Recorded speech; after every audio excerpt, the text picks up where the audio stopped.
कि हफीजुर रहमान साहब आज इस्तदा की गई थी कोर्ट के सामने, आला अदलिया के सामने, कि फुल कोर्ट तश्कील दिया जाना चाहिए। उस रिक्वेस्ट को मुस्तरद कर दिया गया है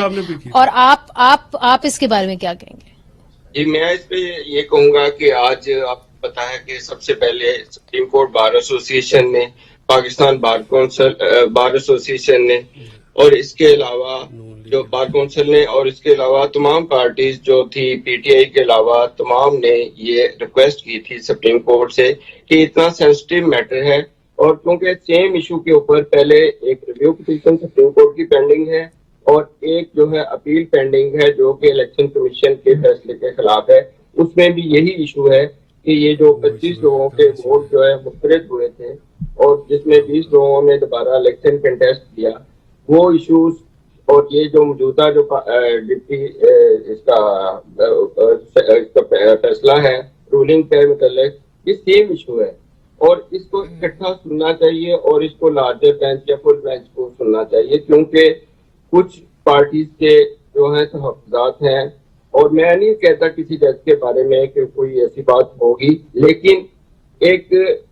इस बात के लिए सिर्फ कि सुप्रीम कोर्ट के ऊपर कोई भी शख्स उंगली ना उठाए, हम ये चाहते थे। तमाम बार काउंसिल और बार एसोसिएशन का सिर्फ एक मकसद हमारा, मेरा किसी पार्टी से कोई तल्लुक नहीं है। मैं ये समझता हूँ कि सुप्रीम कोर्ट हमारी सबसे बड़ी अदालत है, उसके मुताल्लिक पूरी दुनिया में एक मैसेज जाना चाहिए। ये तमाम लोगों के लिए एक जैसे हैं, इनका किसी पार्टी की तरफ, किसी खास शख्स की तरफ झुकाव नहीं होता। मगर हफीजुर रहमान साहब, आज तो फैसला आ गया ना, आज तो सुप्रीम कोर्ट ने इस दरख्वास्त को मुस्तरद कर दिया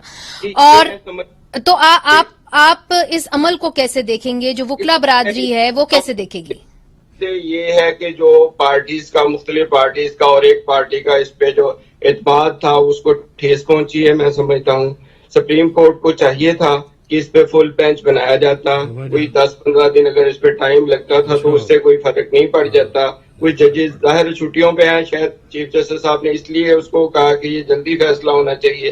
तो मैं समझता हूँ कि इस पे इंतजार कर लेने में कोई हर्ज नहीं था। तमाम जजेस को कॉल कर दिया जाता और जितने भी पाकिस्तान में अवेलेबल है, कुछ अगर बाहर भी हैं मुल्क से छुट्टियों पे, क्योंकि आजकल सुप्रीम कोर्ट में छुट्टियां चल रही हैं, तो उनको बुला लिया जाता और ये फुल कोर्ट जो है इस पे बनाने के बाद इसको फैसला किया जाता। तो चाहे किसी के भी खिलाफ फैसला आता, किसी के हक में आता, हमें इससे कोई गरज नहीं। हम समझते इससे कि तमाम लोगों को एक इत्मीनान हो जाता कि जनाब ये फाइनल एक डिसाइड हो गया है कि वोट पार्टी हेड के कहने पे मुस्तरद होने हैं या पार्टी हेड के कहने पे पढ़ने हैं या पार्लियामेंट जो पार्टी है उसके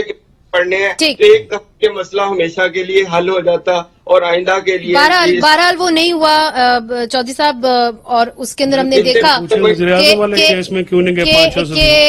उसके अंदर वो जो सवाल किया गया है, फैसल साहब, जो सवाल किया गया है अदालत के अंदर, वो इरफान कादिर ने